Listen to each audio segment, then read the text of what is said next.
Hello everyone, welcome back to the Volleyball Mentor, Mentor in the Making. We have a very special guest today, the head coach of UCLA men's volleyball currently, John Hawks, a very storied career in volleyball and somebody I am super excited to dive into their brain and their volleyball brain, and let's have a great conversation. So John, thank you so much for coming on today. Yeah, super happy to have you here, man. It's been good, and I've known you a long time, and it's sitting down and talking is great. It's really cool. One part about this podcast that gets me really excited is the fact that I get to interview a lot of people that I competed with against across the net, but never really had a chance to have like in-depth conversations. Yeah. I feel like I know you, but I don't in the same way. And even a lot of my friends, like we were talking earlier about Gian, that was my teammate at USC, like a lot of mutual friends and people speak really highly of you. So I'm super excited to have an official in-depth conversation for the first time. Awesome, I love it. So the first kind of question that I've been opening up with all my interviews is, when you think back to a young John Hawks, and you could go both ways, like whichever way it feels more comfortable for you, either as a player or as a coach stepping in for the first time. What were mindset areas, mental areas that you felt you were naturally really good at? And what were areas that maybe you felt you struggled and had to develop throughout your career? You could take coaching, playing, maybe a mix of both. Like, how do you feel was like John's natural attribute that was positive? I think when I go back thinking about I played multiple sports. I was a football, soccer, volleyball guy, played baseball. So my parents put me into a lot of different scenarios where I had to learn how to win, how to compete. If you ask any one of my family members, like, I am so competitive, and I've always been that way in everything. So I think that's always been a really strength of mine.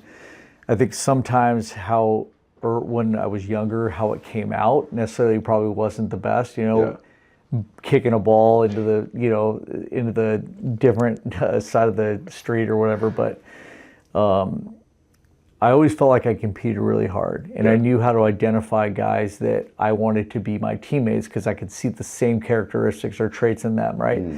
And I wanted to surround myself with the best guys because I knew that was going to elevate me in whatever sport it was, right?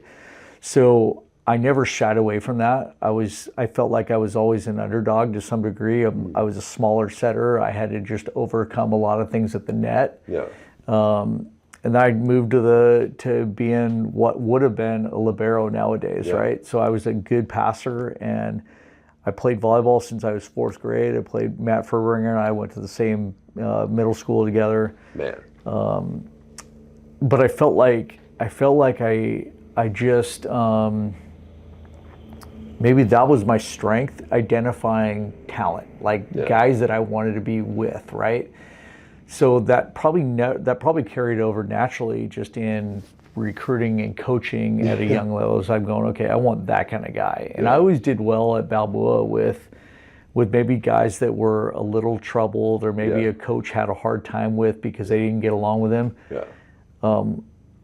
I grew up in Huntington Beach around some really like good athletes, tough individuals. Mark Prescio, I don't know if you know Mark Prescio. Absolutely. Teammate. I coach his younger daughter right now. So he has been one of my best friends since kindergarten. Super competitive and a really good volleyball player. But we played junior American football together, and so I don't know. I think that's how I liked coaching guys like that. That maybe had a little rough edge to them. And I'd like to try to smooth them out and get them to find some success that they weren't having with another coach, right? So I personally like that, and I think it's a little bit of a challenge for me, but I know how to talk to guys like that. And my dad was a huge influence in me and made me kind of look at myself in the mirror and what do I want to do and how do I want to act and how do I want to be.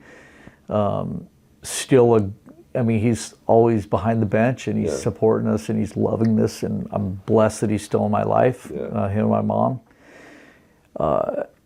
But yeah, man, I think some of the weaknesses, God, maybe that I just let winning at an early age become all I was about, right? Just trying to win at all costs. And I'm not that way anymore. I think winning is a byproduct of doing everything right. And so I think I try to act with integrity and do things the right way and be honest with guys and coach with my heart and love and respect. And I think that's how I've evolved over the years. But I hope I'm kind of touching on what you were talking Absolutely. about. I think an interesting piece that you were talking about was the recruitment side. And everywhere you've gone, right? Like we were talking a little bit about this before, is that everywhere you've gone, the recruitment classes are incredible, right? And like at a certain point, you could say people get lucky or just the brand that you're at or whatever, but if every single time we go to USC where we're talking about the Tri-Born era, Murphy Troy, Mike Christensen, all of them, transitioning to UCLA and building it before it is the UCLA that we see right now in modern day, right? Obviously, like post Alice Gates, which I think the last championship was 2006, right? And then it came back with Rowan's freshman year. But when you see it, right, and you say that identifying people that are similar to you is maybe like one of your best attributes, dive into that a little bit, because I'll say one thing. One thing I tell all my young players is that coaches are looking for three things that are non-volleyball specific. One, work ethic. If you have a crazy work ethic, people are going to love you. Two, your ability to communicate. So what does that mean? That means as a teammate, are you a good teammate? Can you intake information from your teammates well? Can you give positive information? And then also coachable. Can you intake information from your coach well? And can you communicate to them at a high level? That would be the second. And then the third piece, what you're alluding to, is your competitiveness. Your desire to win. If you have a high desire to win, I'm sure you know you'll push yourself beyond limits of what you're capable of to get to that piece. How does that resonate with you in how you view recruitment and what maybe has helped you be so successful in that specific piece of being a college coach? Yeah, I just really, it's well said by you, and you're advising your young guys the right way. I think that right there. I mean, all those things are interconnected with everything that we're trying to do volleyball-wise. I think it's funny how like certain pieces just work with other pieces. So when you're recruiting, you look at an Andrew Rowan and a Zach Rama. I just knew that those guys worked together, right? Yeah. And Zach was a great player out of Arizona. Andrew Rowan was obviously a proven talent out of OCVC. Yeah. And I spent a lot of time recruiting those guys. And it happened to be during COVID and just lots of conversations and, competing as a Laker guy. Like I watched them compete, and you watch pros and do it. It's, hey, Andrew, what about this team? Taking an NBA basketball team and turning them into a volleyball team, and then having dialogue about your NBA guys' volleyball team, and my team's better than your team, and us just dialoguing back and forth. That was just what we did on the phone. Yeah. But having relationships with the club directors and the club coaches, and knowing all the things that make that player tick. So for me, it was really important to dive into that, and then look at the parents. And the parents, their kids are going to be just like the parents in a lot of respects, right? Yeah. So, you look at, did the parent play not professional but college athletics? Do they get it? Do they understand the process? Are they being advised the right way? I think there's some parents that just want it because they didn't do it, and they want to see their kids succeed so bad that it strangles the whole process. But so there's so much to it, and then at UCLA we need the academics too, right? Yeah. So you could have the greatest kid in the entire world, and they have a 2.9, and you're like, God, man, this is gonna be tough for me. Yeah. And then it stalls the whole process, right? But and then there's scholarship dollars, and NIL opportunities, and where you are in different parts of the country, and do you have your major or not? Like, there's so many little tiny things that all go into it, but trying to figure out how to communicate what your needs are and what you see special in that player, and then how do they impact our team. I like to think there's this puzzle that has this, okay, at the end of it, when you complete the puzzle, you've got the opportunity to go win a national championship, right? Bingo. And it's never a guarantee. Yeah. So there's as people graduate, how do you fill that puzzle piece? Yeah. And does that player, are they coachable, as you talked about, to fit your system? And I've had the benefit of being around some amazing coaches, and coached with Alan Knipe, and I've coached with Rick McLaughlin. I've coached with John Spraw, obviously, for a bunch of years.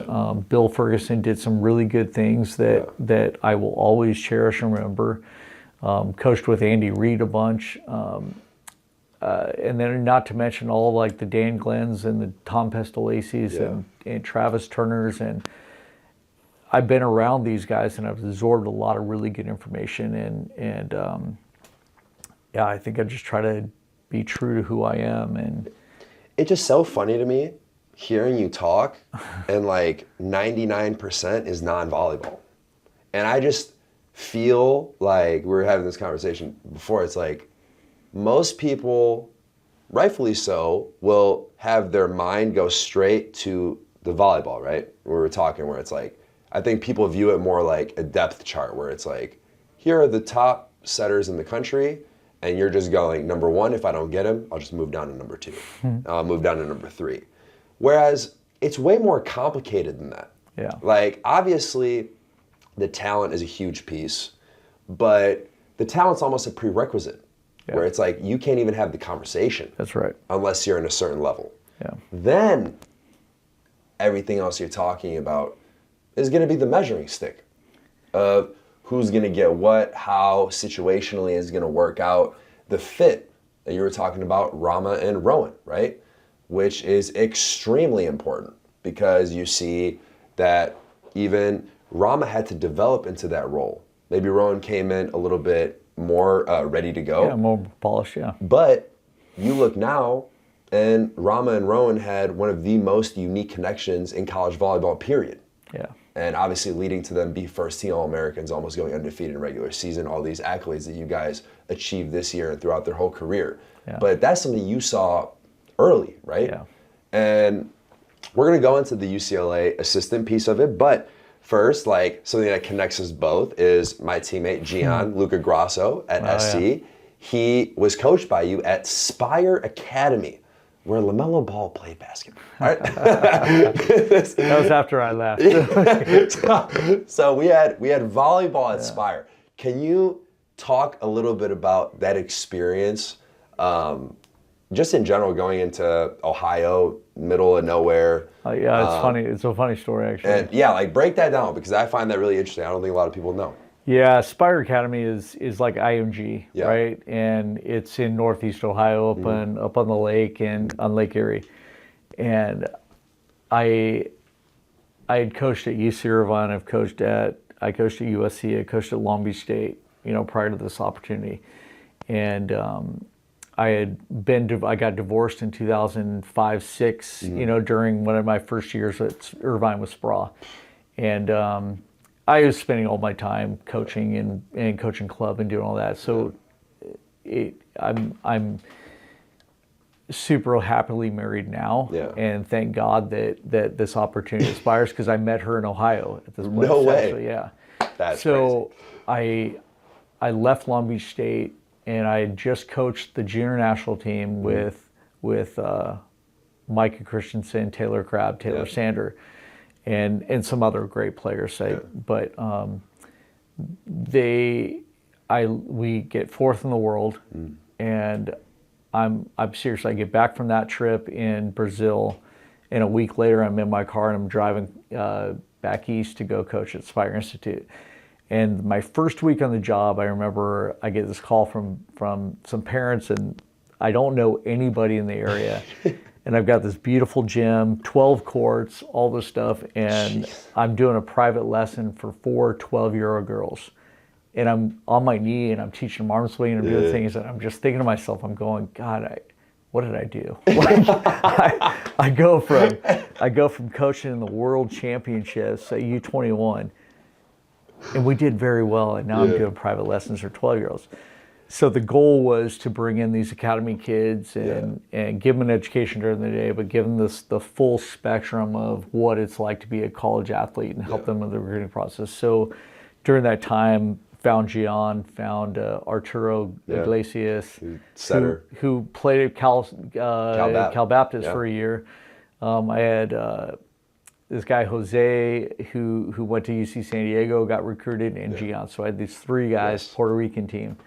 And I loved coaching them, but I didn't have enough to have a great, like a team. Yeah. So I had to combine with some Northeast Ohio guys. And we ended up we qualified for Open and went and competed. And I don't know what place we took, but I don't know, probably 19th or something like that. We did okay, surprisingly. But Gian, his parents are Brazilian. Came from just a great background. Like Gian was one of the greatest. He is the greatest, one of the greatest human beings I've been around. Awesome. I essentially adopted him. His parents were in Brazil. They left him like, hey, go raise our kid, And I got a chance to train Gian. I mean, we were on the jump serve machine for 2-3 hours a day, and we were competing. So I'm passing against him, and we're having competitions amongst each other, and how many can we get in the bucket?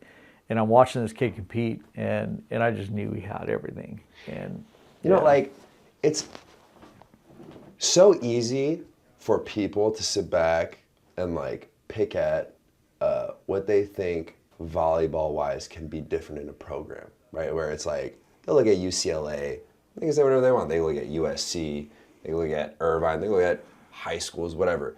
But something you keep coming back to is the relationship piece that you build with the human being, which again should be the forefront, but I feel like a lot of times we skip over everything and just try to go straight to the ball. And it's like, but obviously you're looking at the human being first and then everything else comes after. Yeah. Is that something that you had to learn throughout your career, or did you felt like pretty natural in terms of identifying the human being before the volleyball player? I think you have to know who that person is inside. And you look at players and you go, okay, is this guy going to be the guy that can perform under the scrutiny or expectations of being at a UCLA? And where every day in practice you're going to be challenged, and you might get opportunities to go play elsewhere, and you might go start somewhere your freshman year in college. But are you willing to come here and sacrifice that maybe to be on the bench and struggle through that, and the adversity of going through? You were a college athlete, like how hard it is to be away from home and maybe not getting what you thought you deserved or earned, and you're struggling with your grades because or your first month in school, you're sore from lifting weights because you've never done it before, and you're eating foods that you're not necessarily comfortable eating because maybe the dorm doesn't have it, or there's a lot of things, right? So many factors. And you break up with your girlfriend, there's so many little things. Fitting in socially. Yeah. Like finding like your rhythm as a human being. Yeah. Right? Like we keep like going back to it. It's like when I look back at my college experience, a lot of it, when I talk to my younger cousins that are coming up, right? It's one of the coolest experiences ever to be a college athlete, I'll say for sure. But you kind of have to go in with the attitude that there is going to be a lot of change naturally. And there is going to be a lot of things that I try that maybe I don't like. And I think you kind of alluded to it a little bit, going into a program and not having it go the way you want it to go with playing time. But there's also the position piece that You could maybe not be playing in the position you think. Role, right? Like maybe you're starting outside and you're not getting the amount of sets that you think are deserved to you. But maybe your role is more similar to like an Alex Knight when he was at UCLA, being like the stabilizer. And then what happened to Alex Knight in the Final Four? Most outstanding player, right? So your moment always comes. Yeah. That's never in question if you do everything else leading up to it. Yeah. But it is really interesting when you see that the people that buy into the role, for some reason, it usually works out for them outside of the role. Yeah, most times. Yeah. Which, yeah, it's you're bringing a great point, because you're not always recruiting the top guy to be the starter. You have to recruit role guys too that also understand their value in the practice gym. And you know what? That iron sharpens iron mentality. They're going to get better without necessarily being in the spotlight of the MPSF, right? Where everyone's seeing them. They're the hidden talent, the guy that's behind the guy. That I felt like, it's funny, I felt like my role as an assistant coach was to be that for John Spraw. And I didn't care about the being the not quoted in the newspaper or whatever. I didn't care about that. I didn't care about calling timeouts. I cared about the guys and how they felt. And I'm going, hey, John, got to check in with this guy, you know, and making sure that the machine was well oiled, right, from just top to bottom. And I think that's a skill. You know, I think you have to learn how to do that, and that's what I'm so proud of working with Alex Knight. And he is a sponge, and he's going to be a really good coach. And he already is, but he's still got he's at the beginning of his career. Yeah. So I feel like my responsibility is to grow that. And so I'm not just coaching guys, I'm coaching my coaches to help them improve and be great. And I'm surrounded by Milan, who's unreal. You guys had the robbery of the century getting Milan Zarkovic to UCLA. I still don't understand. There's a club director out there that texted me saying it was GM of the year when I did that. I literally told him, I was like, they stole this dude from Hawaii, and now UCLA has another guy that makes a really big impact on your guys' program, right? And that's been consistent when I've seen and been lucky enough to have gotten recruited by UCLA while I was transferring. Seeing, I think, the inception of what we see and know as the UCLA program today, which is a powerhouse program, starting, I think, with Micah Ma's class, realistically. Jake Arnett's close to that space. Like those two classes, I think, coming in. Maybe Hassanauer as well. That was my age. Has was a stud. Right? And, like, you know, we lost in 18 in the final. And that was a really good team. And even Long Beach was great with Tuaniga and those guys. So that was a fun match to play in. And bummer we lost, but but I think it's, and you were talking about this, you were alluding to it, where earlier in your career, it was always about winning first, and it shifted. And I think you see the shift when you look at someone like Micah Ma, right? Micah Ma never won an NCAA championship. It's a shame. Micah Ma, anyone that has been around this dude is going to tell you he is the best leader they have ever talked to, period. Everyone. No question. Yeah, he actually didn't even win a Conference Player of the Year award either, which was, an absolute shame, because he was the best player in the conference, hands down. Now, he goes through, right, and doesn't get the accolades that he deserves. Sure. Right? But it's a testament to the culture that has been developed at UCLA, and those guys continuously pop up, right? And you go from Micah Ma and Hagen Smith, and then transitions to Miles Partain, right? And then quickly transitions again to Andrew Rowan, which potentially had, I don't know, the second or third best college career of all time, up there, top 5 in my head, Karch Karai, Thomas Jeschke, maybe like Nicholas Serzins, like these guys, TJ. Like, there's not a lot of guys that have had this type of impact. But it continuously comes back. So for me, I think it's a testament to the culture that you guys build here and the types of guys as a human being that you're bringing in rather than the talent. Because there's a lot of guys with talent, right? Like, maybe you would think like it's far and few in between, but most teams have guys that can hit a ball. Oh yeah. I don't think that's the differentiating factor. I think the great thing that we've always had here, and at least in my time, was John Spraw, who I just admire so much and everything he did. And you know, I know that Ma'a was in here in his office, and this was his old office. The impact he had on Miles, and the impact he had on Andrew Rowan in his career, and all the guys, right? And for me I'm not taking credit for any of this. I think that the culture at UCLA is here because John Spraw started that. And then the people that you have that's a part of that program, the Andrews, the Miles, and all those, they just help make it better and clean it up. And I think that's really the fun part. And for us as coaches now, it's like, that culture is ingrained in us, and it's ingrained in the guys that every single one of them comes in, because the older classmen are the ones that are holding them to that standard every time. So we're in a great spot here because of John Spraw, and I mean, I'll be indebted to him forever. You know, just the opportunities that he gave me and where we are. It's incredible to see.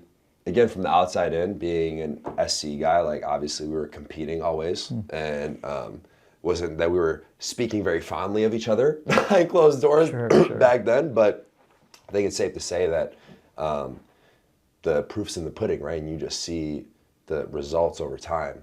And I want to go back to your time as an assistant at UCLA. Funny enough, you started at UCLA when I transferred to USC, so the same summer. So we both kind of experienced the inception of UCLA to what it is today. You internally, me outside. 2 points that I want you to touch on. One, what makes the culture at UCLA unique that you felt like John injected that wasn't here in that maybe decade span between Al Skate's last championship in 2006 to the new reign when Rowan came in? What was that? How would you identify it? Maybe something that you feel, I'm not sure, like how would you identify that? Yeah, I think the first thing that comes to mind is a professionalism. You know, I think that like John's with the national team. He was an assistant. He's a head coach.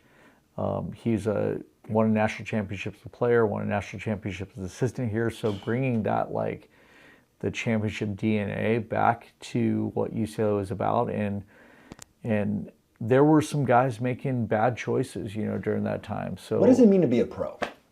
Oh my God! Because we're talking about being professional, right? And I think it's a quote that people just say, and they're not even thinking like, what does that mean? So like when you say we're getting pros at UCLA, what does that mean to you? We're getting guys that everything they do on and off the court, those behaviors are matching their objectives. So they want to be an Olympic athlete, they want to be that, then they're going to have to treat their body like that, they're going to have to rest like that, they're going to have to sacrifice, they're going to have to be willing to give everything they have to the guys around them so that those guys can elevate their game too. There's a selflessness to it, there's a humility to it. There's a loneliness to it, being a leader, trying to figure out how to lead on a team that has a bunch of really talented players. Having uncomfortable conversations. Having uncomfortable conversations when now they could just text each other, which is just comical to me.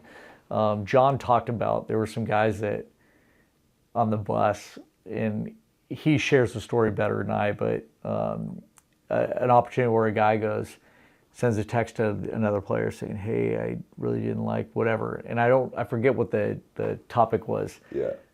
But he texted back and he goes, I'm sitting right in front of you. and they didn't just, hey man, tap the shoulder. And I think that through the years with John, we've had so many team talks about race and having gay athletes on our team and what that means and the power of that. And then the Black Lives Matter stuff. We had at the time the most black athletes of any college volleyball team. You know, now there's a SIAC, obviously, but still we had 30% of our roster with black athletes with Cobrans and Norris, Kofi, and I mean, shoot, we had just tremendous talent there, and all of us learning from that diversity within our team was really powerful. So how do you talk about that when you've got guys that maybe don't believe in that religiously? And how do we get our team to be one? No matter all the differences, right? And I think that it wasn't always perfect, but that's where we strive to be perfect and have those conversations and learn from each other. We're in a situation where our culture is unreal. Our guys are connecting. And do I think it's perfect? No, I will never say it's going to be perfect, but it is healthy. It's healthy, and I think you always feel culture. When you're in the gym, when you're in the practice, when you're in the locker room. It's a weird thing.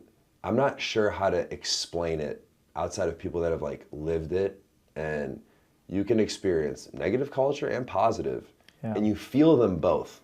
In the air, I'm not sure if it's like a secondary subconscious thought, or I'm not sure, but I could tell you I felt it. And I've been on teams that have been worse than MPSF.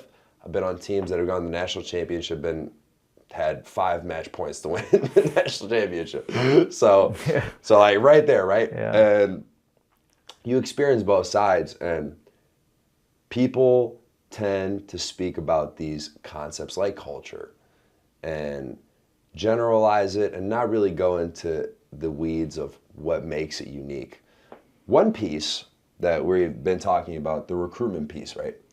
And I think that a lot of people forget, unaware, how you were the coach at UCLA in 2022, whenever, that you were recruiting this class that just graduated, Rowan, Rama, like all these guys that have just graduated right now. And credit, I did it with other staff and for sure. So you were a piece of that puzzle. Of course. How does that feel to know that you had your hands so in deep with this class, come back, and have an incredibly successful run the past 2 years? I don't really care. Like, obviously you guys won in 23, 24, and maybe certain times people will say that the past 2 years were not successful. Maybe you would say that. Honestly, I haven't asked you. In my head, it's been extremely successful and has still been the standard to look at for any other college program right now. When people look at who do you emulate, I think you have to say UCLA. And for you, how does it feel that you have that connect with this class that has graduated? And does it make it a little bit different when you come back and you had that kind of already built-in connection with these guys? Like, talk about that experience for yourself. I think going from a assistant coach to a head coach is much different. And I think that people think it's easy. It's not. I mean, because the relationships do change, and now you're the one making the final call. Are you playing or not playing? And that's in its simplest form, right? But there's more to it than that. Your relationships do change as a head coach. You know, I'm more of a CEO now, and that's a reality, I think, of a lot of head coaching positions. I don't think that's what anybody wants. I didn't do that I didn't get into coaching to do that. But back to those guys, like, they just mean so much to me, because I do remember the first recruiting calls, and in that moment you dream, you talk to those guys, you're not dreaming, you're talking to them about the dream for them of what that might look like, right? And hey, you're going to have this guy. And Andrew chose to come here even though Miles Partain was here. And then Miles Partain wins the MPSF Player of the Year, and Andrew's coming to be a freshman with the defending Player of the Year, who was a sophomore. Yeah, exactly.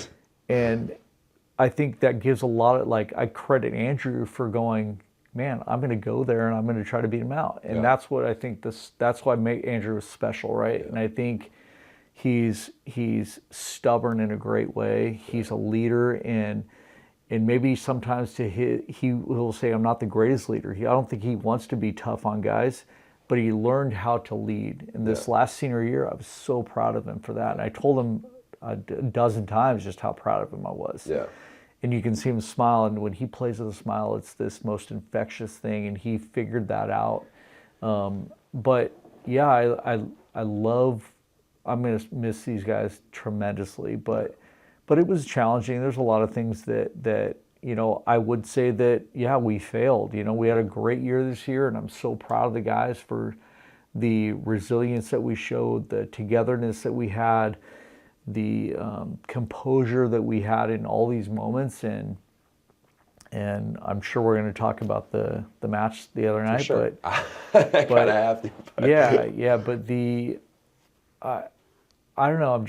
I'm sorry that these guys didn't go out playing at home. You know, in their senior year, because they certainly deserved it. They just had an amazing year. No, I agree. I think, you know, that's kind of the duality of sport. Like, you experience these like super tough moments, and you also experience moments of euphoria that you'll never be able to recreate again, right? And I guess that is the beauty of why we do what we do in athletics. At least that's how I've conceptualized it in my head. But it is like, you talk about Rowan, Rama, and that kind of being the core of this class. I remember watching, I started my podcast. It was mainly to cover the NCAA men's season, 2023, when Rowan came on the scene. Yeah. And I remember watching, and it was, you guys were teetering as like a top 5 program, like in the rankings. Grand Canyon was also. And both of you guys were number 1 and 2 in offensive efficiency on the year. You guys are traveling to Grand Canyon. I'm driving up. My point in my podcast, I was like, who wins this game is going to win the national championship. That's going to show who's the best team. 2 points from that game. I want you to dive in on them. I wasn't there, though. I was at Loyola. That's fine. That's fine. So I want to hear this, and then I want to talk about, right? So, because this is, I think, an overarching thing about UCLA, and we were talking about this a little bit. First, I saw Rowan freshman year. He was playing that game with like basically a broken thumb. It was like a cast like this big. He was a freshman. This huge game, Grand Canyon's packed out. And I'm watching, I'm courtside, and he was by far the most comfortable player on the court. He didn't care. Now, in the sense, he didn't care about the magnitude. It was like, it looked like he was going to play an open gym. He knew he belonged.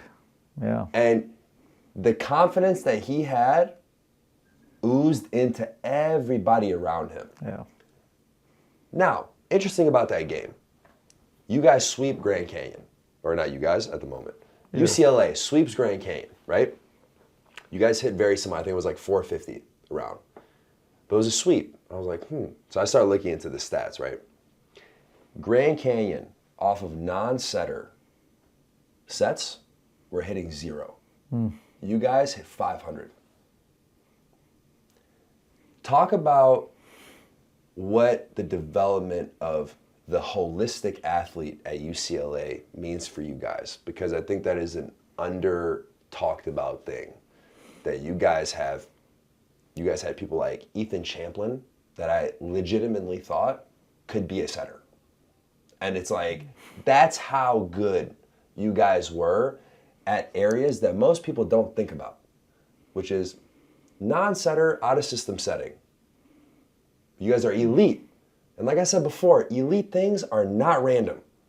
I promise you. Yeah. Talk about that. No, I mean, we spent every day talking about that. And, really? Oh, yeah. Actually? And training it. Yeah, so it's bingo.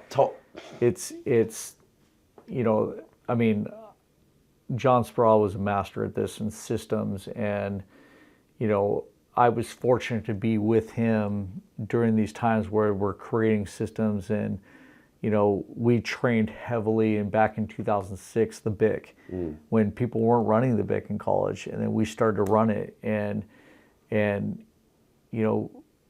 the things and the impact that we made with just wins and losses with the BIC were just tremendous then. Yeah. But then to watch John's offenses and where the setter is and where certain things are and where we're supposed to be, and then really diving into being perfect at systems is when I think UCLA started to do this. And for us,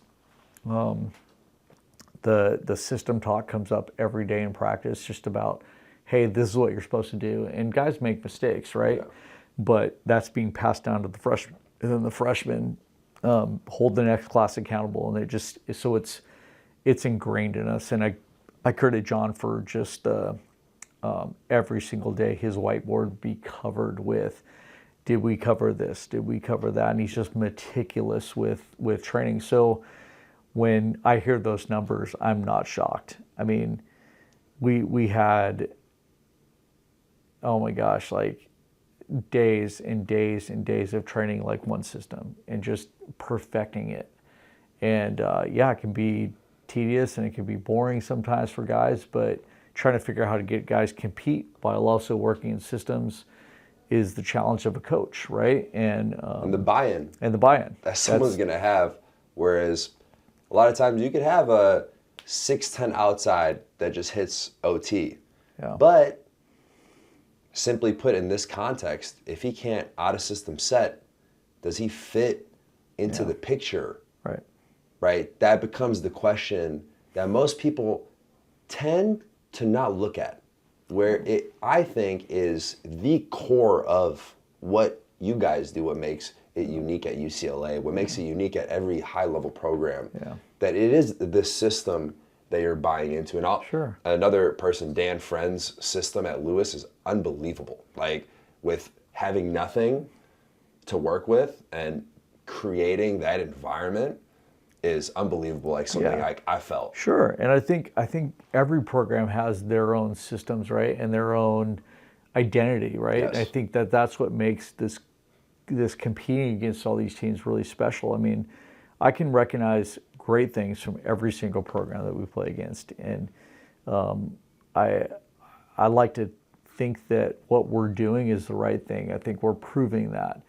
I think we're proving that our guys can go play professionally after this, because the systems that we're doing are what they're doing currently with the in the international or the Olympic team, right? So that transition will be easier for our guys because of that, right? Yeah. So, man, I love trying to figure out what the identity of certain teams are. You watch a Nikki Sandlin team, you know they're going to block well, they're going to transition, they're going to compete hard. You watch a Long Beach team, you know they're going to dig and grind, and you watch an Irvine team, you know that they're going to play tough and they're going to do the good things. You watch Hawaii, you watch all these teams, and they all have like a certain little identity that you just know you're going to expect.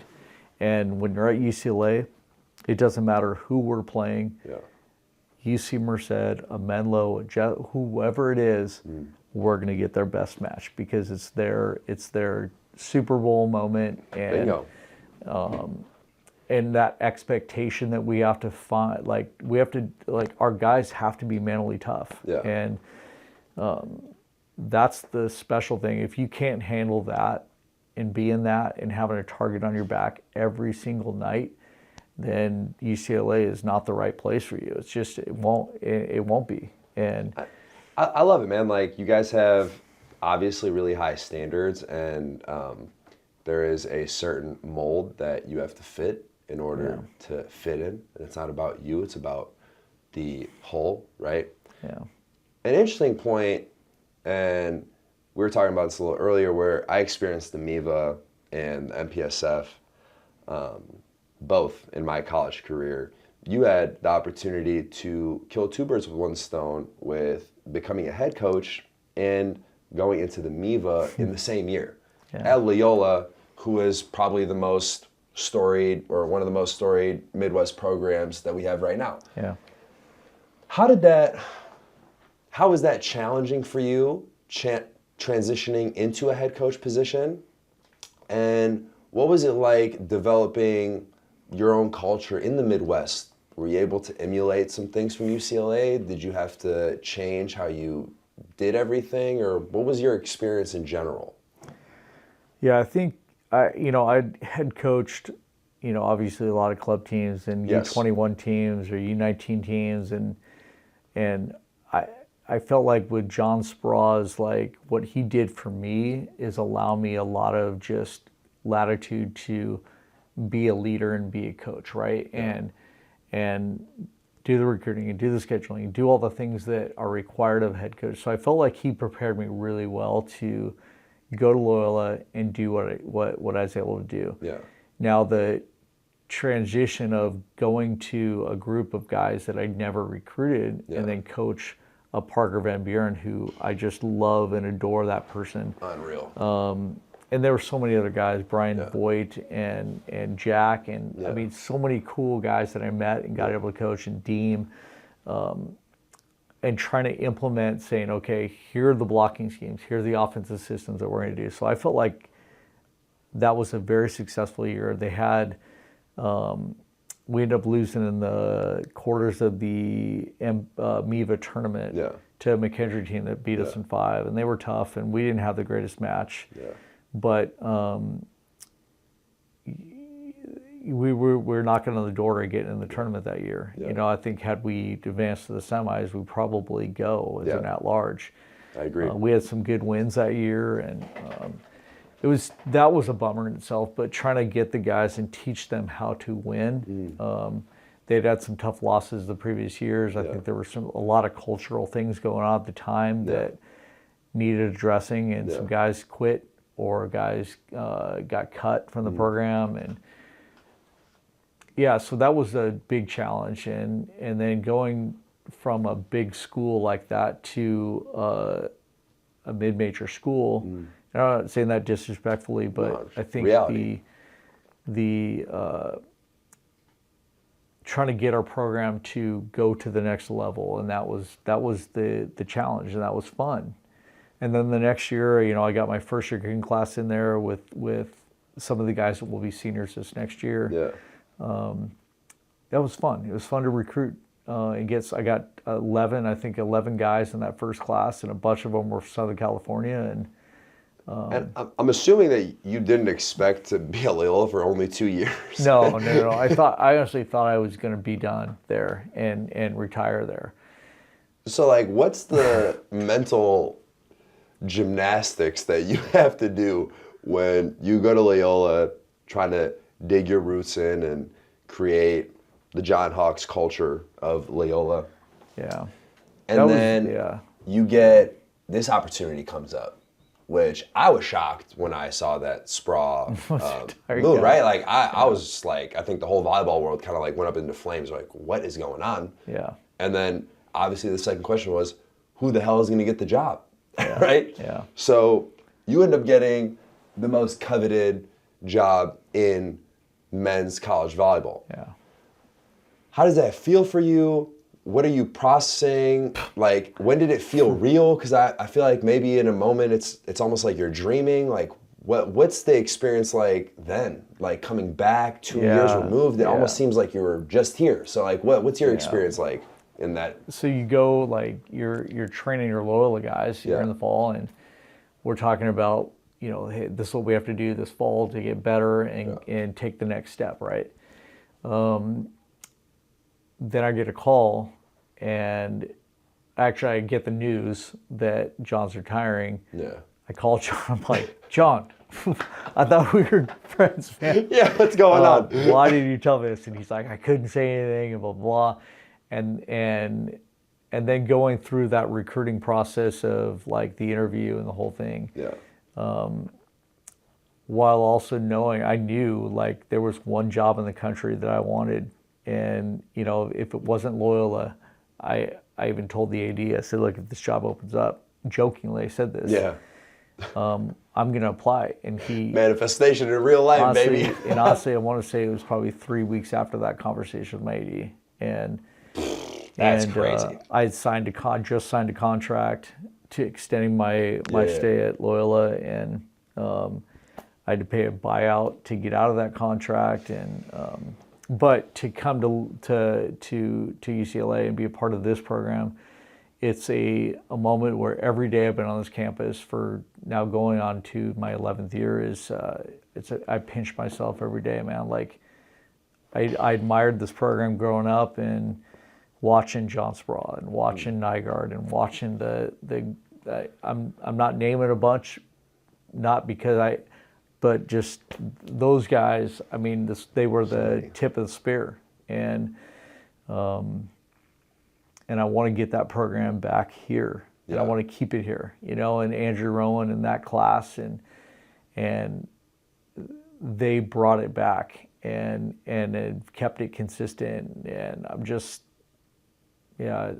super humbled to be here, man. Like I think you guys are. I mean, 3 finals in a row, obviously this year, right there, right? Yeah. And you did this. You did that. Why'd you do that? This, right? So, symbolic. But yeah, for me, a big center point of this podcast too is the mental piece of some of these situations. I feel like as I was looking at the controversy kind of unfold, as obviously we're all watching, all like in shock on a multitude of levels, like one of the call, but also of the best team losing. I feel like everyone agreed like you guys were the most complete team all season. It being this class's senior year, it being at UCLA, like there's like all these like layers to this one decision, right? Yeah. Which I do also want to say, like, I'm sure everyone's trying to do the best they can, right? And it's like unfortunate that you guys got hit, right? Top of the head, like how we say in Albania, just right here. And it's like, for me, the mindset, or I guess the mental space of that moment is very intriguing. Yeah. Selfishly, because obviously experiencing it probably sucked. So I can go right into it if you want. So for me,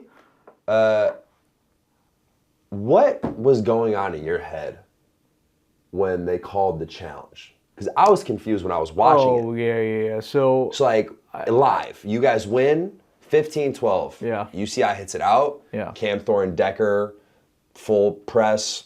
I think he misses maybe like a foot out in the deep angle. It was right. It was like foot out deep angle. It looked close, but we've been doing this long enough to know, like, when you're on the court and you're in that moment, and I've got the best seat in the house. Yeah. I'm right there, right? Bingo, yeah. And we knew it was out. Like, we just go, and that's why like my hands go in the air. The guys get bench comes in. Yeah.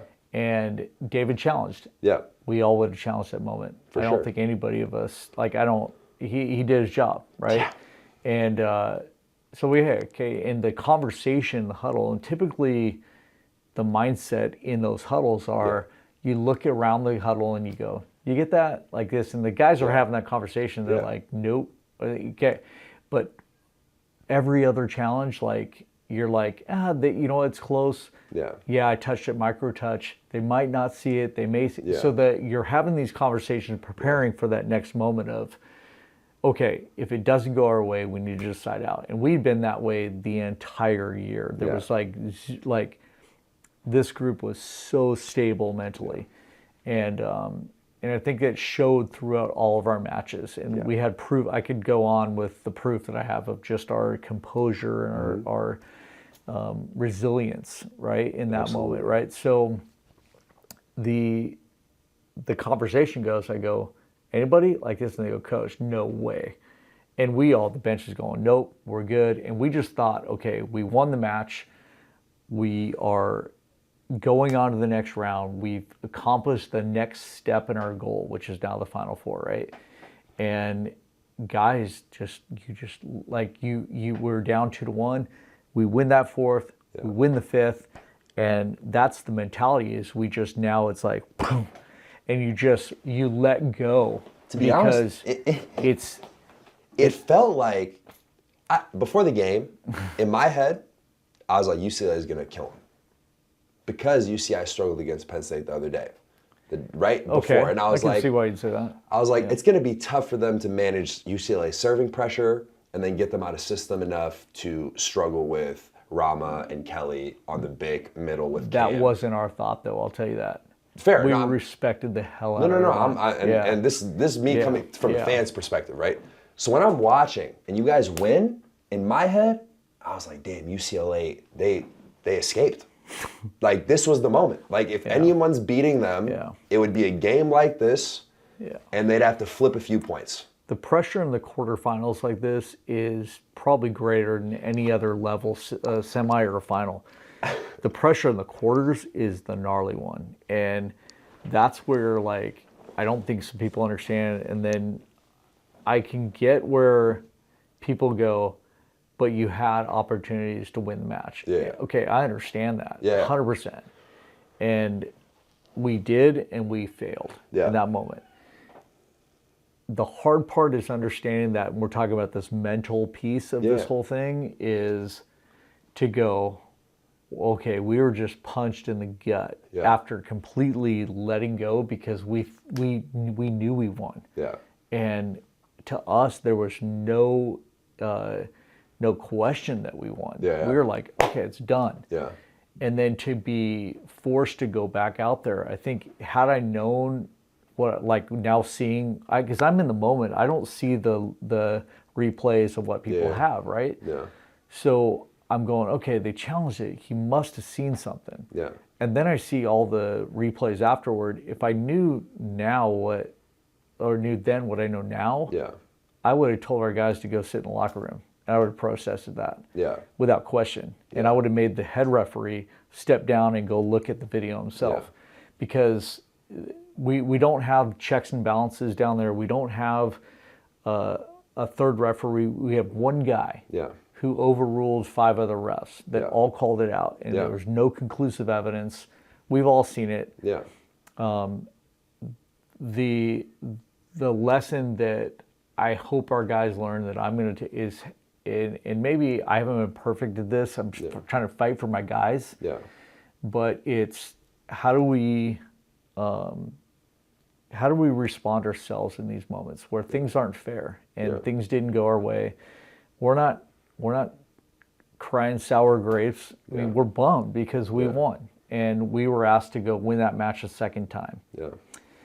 That's where this stings mentally, and I can tell you what 5 days after it or whatever we are now, that it probably stings more today than it did then in the moment. And I believe it. Like it'll never leave my mind. It'll never leave our guys' minds. It's something that's going to come up year after year, and every time we play Irvine, it's going to come back up every time. People say, "Hey, you got next year." Well, okay, this group was so special. And we were 2 points, but we lost to Pepperdine. And we were almost undefeated all year, which hasn't happened in a long time. Close. So there's no guarantee that we're going to be back in this moment ever again. And I think it's easy for people to say, "Oh, you're UCLA, you should do that." And that's that expectation we were talking about, right? We set that standard for ourselves, and yes, we want to be back and we expect ourselves to be back. But again, there's no guarantee, right? So I don't look at this as easy as say, you got next year, because this group deserved to be there. And I wanted to fight for my guys. I'm going to stand for our guys, and our administration stood up for our guys in that moment. And we did the right thing. And it's a bummer because it sounds like we are discrediting the other team. That's I know that it's sports. I get it. I've lost some matches. Okay. And when you lose, I can handle losing. I can handle it. We were beat. We weren't beat here by them. We were beat by maybe I'm going to say ref, but by just a lack of a system. Like a very unique scenario. And I think that a reason why I think this is so important is, and something that college players have talked about for a while now on the men's side, is that, I mean, for lack of better terms, our challenge system in men's college volleyball sucks. No question. Like, just the camera angles that we have. I mean, shout out to Kobe, man. Like, he had the best angle in the gym, and he's in the stands. Yeah. It's crazy. Like, so the challenge system is interesting because I've seen those comments of, hey, this might lead to the Hawkeye system, and there's another system out there that's really good too. Those systems cost so much money, and we can barely get half the teams to have, more than 3 cameras, right? So, we're fortunate at UCLA to have a decent, when I say that, review system. Other programs with live videos like the Hawaii's, BYU's have live television. They've got moving cameras on the floor. They've got a better system just because they tap into the TV broadcast. We don't have that here, and not a lot of teams do. You just named 2. So it's not going to lead to the Hawkeye system. Maybe in the national championship game they should have it, but again, it costs maybe $100,000 plus somebody to run it, which is probably $1,000 to run the system. There's just so many other costs that it's not going to. Is it movable? Like, can you take the Hawkeye system and like implement it into UCLA's gym and then like take it out and like implement it into? I don't think it's that easy, man. I like think it has to be set within. Yeah, because they must have 25 cameras. Yeah. So those all have to be mounted and they've got to be tested, and then you got to have somebody run the whole system. Yeah. I don't think it's as easy as just picking it up and doing that, and that's a large expense. Yeah, I mean, men's college volleyball is definitely like on the lower end of the totem pole when it comes to funding. Anyone that has a lot of money that wants to donate a Hawkeye system to all of men's volleyball, we are open, baby. We'll host it. We'll house it at UCLA. Yeah, exactly. We'll get a fundraiser for UCLA. Let's go. But I think when I view these types of situations, my brain always shifts into how do you like have solutions for this type of stuff, right? So like obviously the first thing is like improving the challenge system. My second thought then shifts to, again, these are impossible conversations. No, I was going to say we talked about this off camera, but do we train for moments like this mentally? When is this trainable? I don't even know. Like, is there a way? Because I'll tell you this: I fight my young kids every day because I'll purposely give them bad calls. My point is that every game that you're going to play, there's going to be a ref that misses a call. No question. Every single game. If you've played at a level, every single game you'll go. SoCal Cup, USA, doesn't matter. International, college, club, whatever you want. Yeah. The best refs, worst refs, it's impossible to have a perfect game. So I try to implement that in my practice system, right? Now, this very different, right? Because this is literally you win or lose the game off it. And it's a challenge. So it's not that it's a live call. This is something that's being looked at. So, do you think there's a way to prep for this type of scenario? Obviously, it's a very unique one-off. But is there value in it? Is there a way to do it? How do you conceptualize it? Obviously 5 days after, it's not, you still need more time to process. But like, what do you think in that regard? We were in the huddle, and it's something that I said, it's something that guys say all the time, right? Even Sean Kelly was saying it. Hey, if this doesn't go our way, we still control the ball. We got to side out here. Yeah. Now, that doesn't discuss the internal feeling where you feel like your stomach's turned because of this moment. So you can't practice that moment. You can't simulate the feeling of that in a practice. You can't say, hey, this is what happened, and then guys can naturally feel that. No, you can't. We do the same thing in practice. I mean, Milan's running a drill and he makes a call, and you hear guys go, "What? Yeah. What's the score?"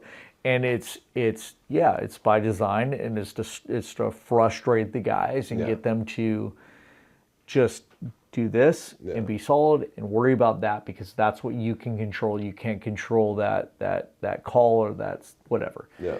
So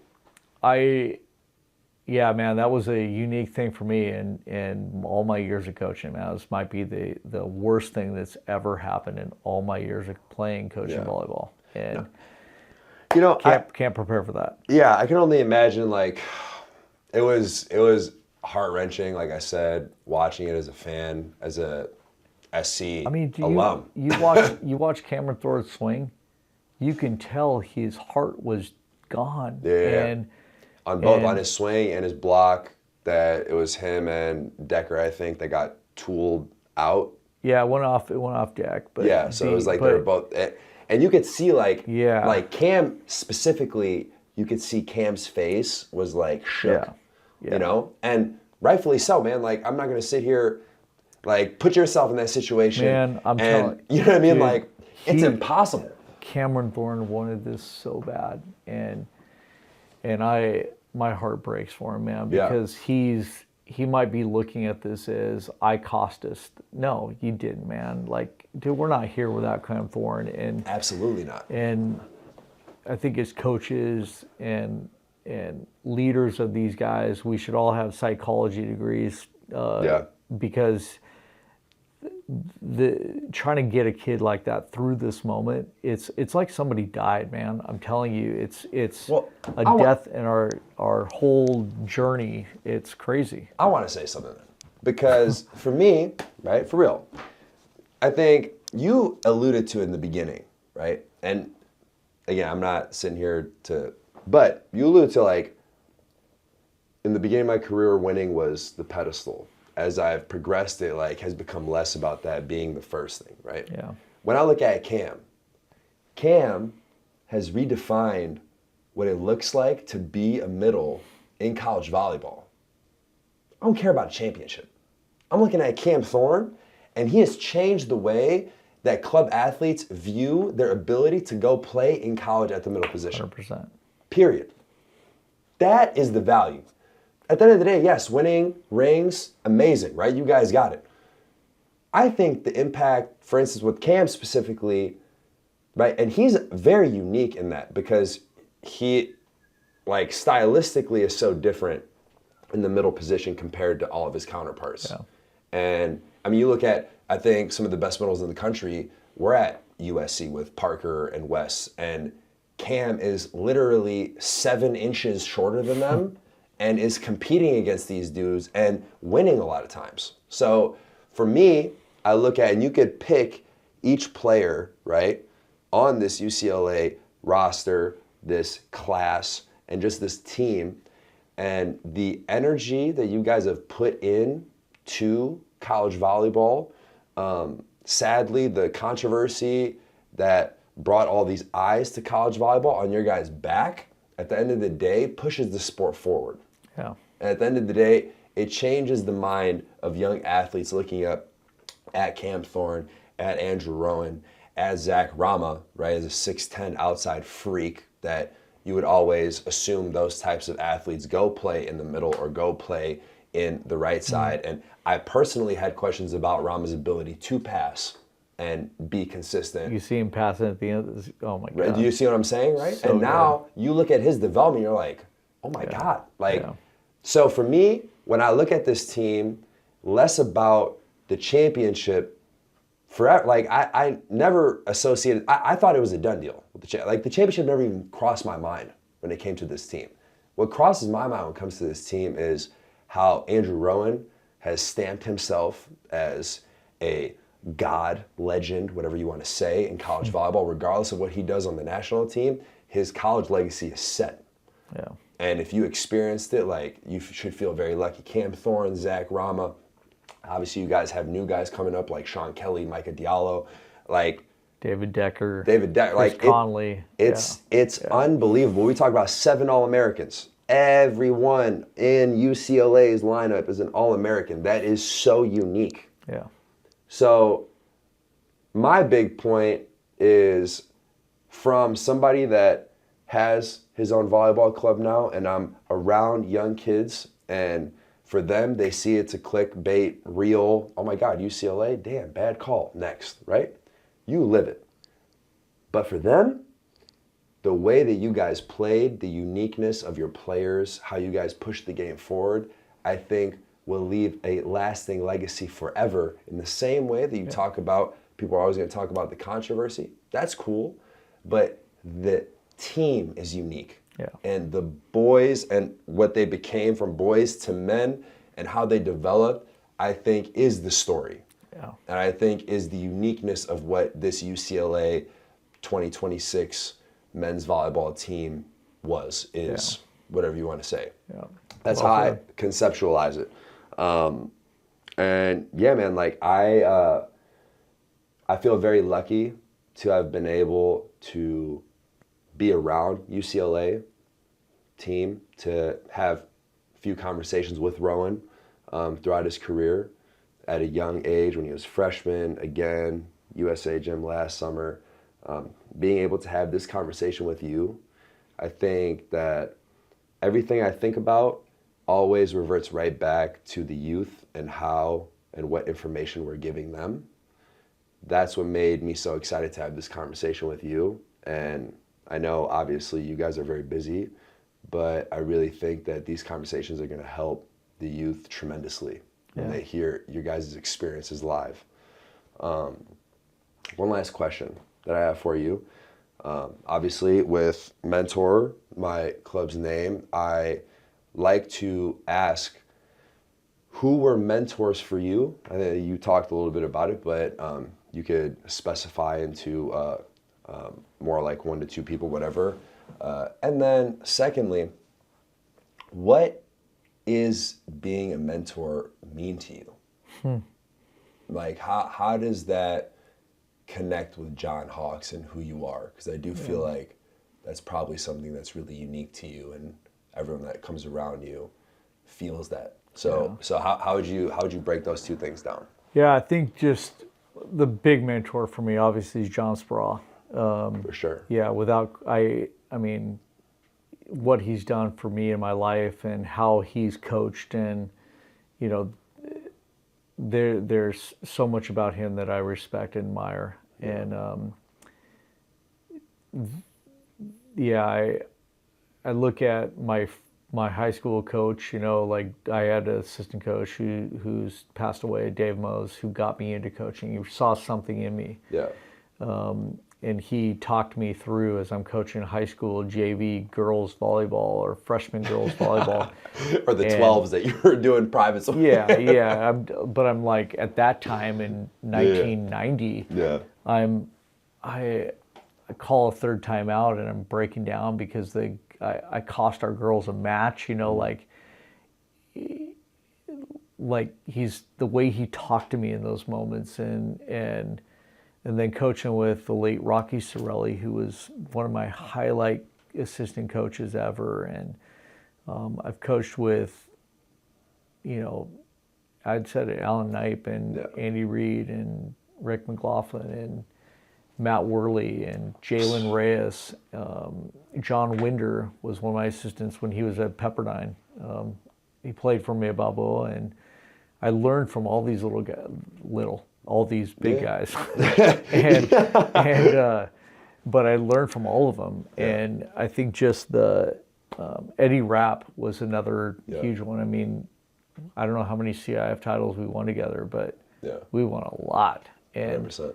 John Herman, who's down at Francis Parker now, and I could go on, but they all are like guys that I just really look up to. And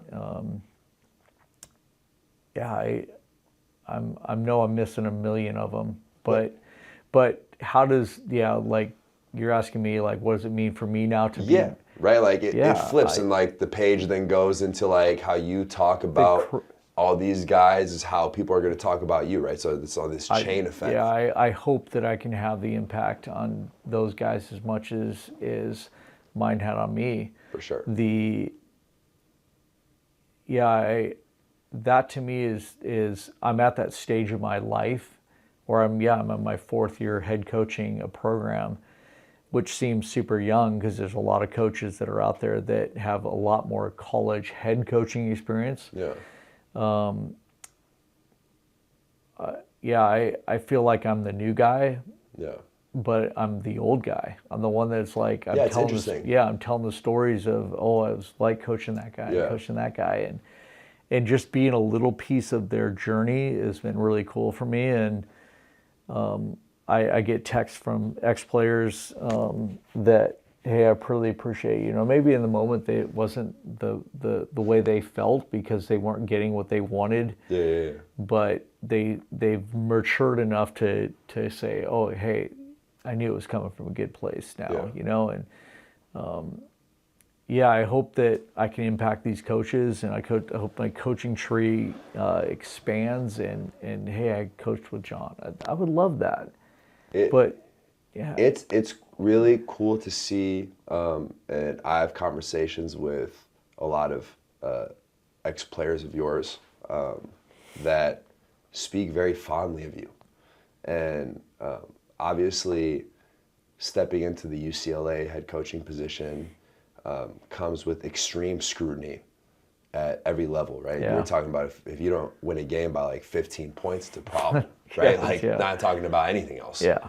And that has been like a thing that I'm sure you've experienced this first 2 years as the UCLA head coach that I'm sure is not that fun to deal with.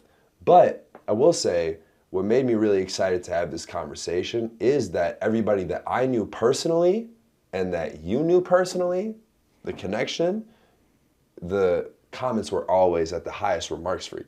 That's cool. So it's like, for me, it made me really excited because I get excited to talk to good human beings. Like that's something that gets me going, and it's really cool to see that even though you've been in the background maybe as assistant roles throughout your whole career, that you are going to finally start to get your flowers regardless of all the BS through this controversy and through whatever is happening. At the end of the day, it'll all revert back to this program is still elite, and you're going to be at the helm of it.